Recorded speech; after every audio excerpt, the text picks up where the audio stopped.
Enero de 1881. La ocupación de Lima parecía el punto final, ¿verdad? A primera vista, los grandes enfrentamientos de la Guerra del Pacífico ya eran cosa del pasado. Pero la paz era solo un espejismo. Lejos de terminar, estábamos a punto de entrar en la fase más agotadora y, francamente, más brutal de todo el conflicto. Olvídense de los grandes batallones en campo abierto. Aquí arranca lo que conocemos como la Campaña de la Sierra. Imaginen por un segundo el viento aullando sin piedad en las cumbres nevadas de los Andes. El escenario cambió por completo.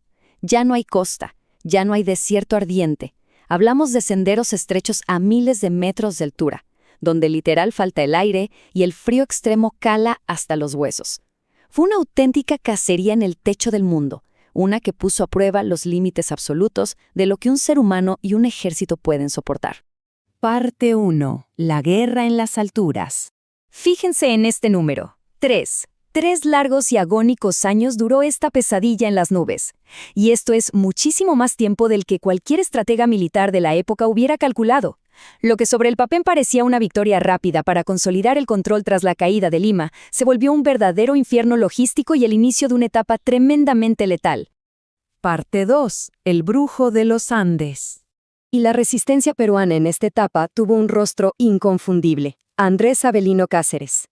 Él se echó al hombro la tarea titánica de organizar a las fuerzas que quedaban, y vaya que creó un contraste táctico increíble. Por un lado tenemos al ejército chileno tradicional, tropas acostumbradas a la pampa plana y a las batallas frontales. Y por el otro, las famosas montoneras de Cáceres, guerrillas indígenas que conocían estas alturas como la palma de su mano. Cáceres sabía que un choque frontal era un error, así que su estrategia fue puramente de desgaste. Golpear de sorpresa, cortar suministros, volar puentes y desaparecer entre las montañas, atrapando a las tropas expedicionarias en una guerra de emboscadas de nunca acabar. Pero esperen, porque si las emboscadas no eran suficientes, había un enemigo silencioso que no perdonaba a nadie: el mal de altura, o lo que en la región se conoce como la puna. La falta de oxígeno a esas elevaciones extremas destrozaba el cuerpo por completo, sin importar el rango militar o el entrenamiento físico. Y aquí viene un dato brutal. Esta condición, sumada a las temperaturas bajo cero y enfermedades como el tifus, terminó cobrando muchísimas más vidas que las mismísimas balas.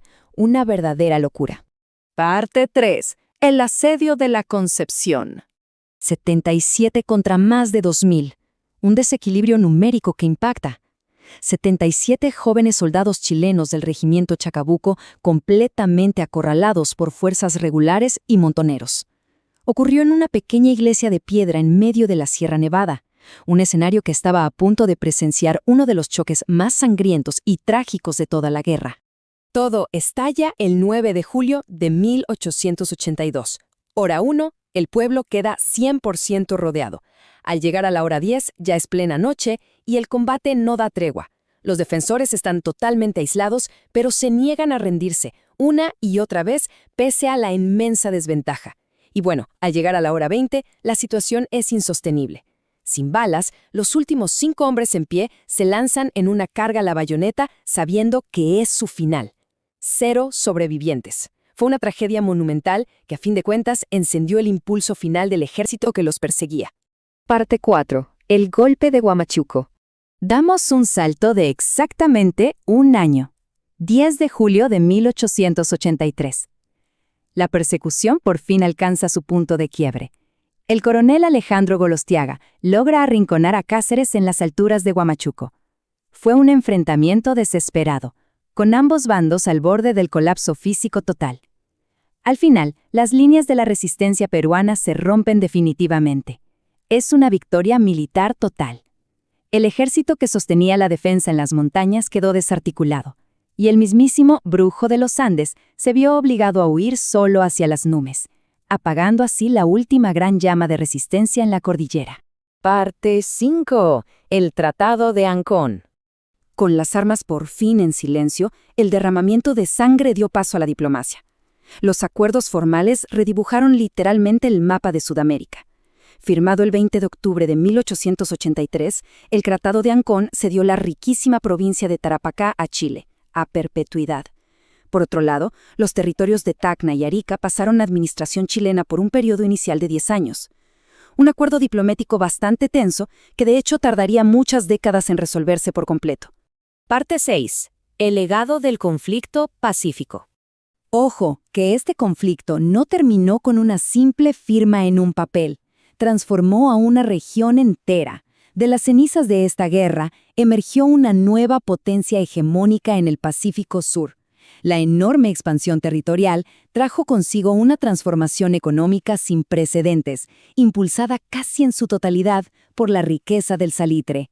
Y en un nivel mucho más humano, forjó una identidad militar endurecida por el fuego y la pólvora. Desde las dunas del desierto hasta el hielo implacable de los Andes, fue una lucha absoluta por la supervivencia y el control de los recursos. Y todo esto nos deja con una pregunta fascinante. ¿Cómo es que las fronteras que se dibujaron en la nieve y la sangre de los Andes siguen resonando en la geopolítica del Pacífico Sur hoy en día?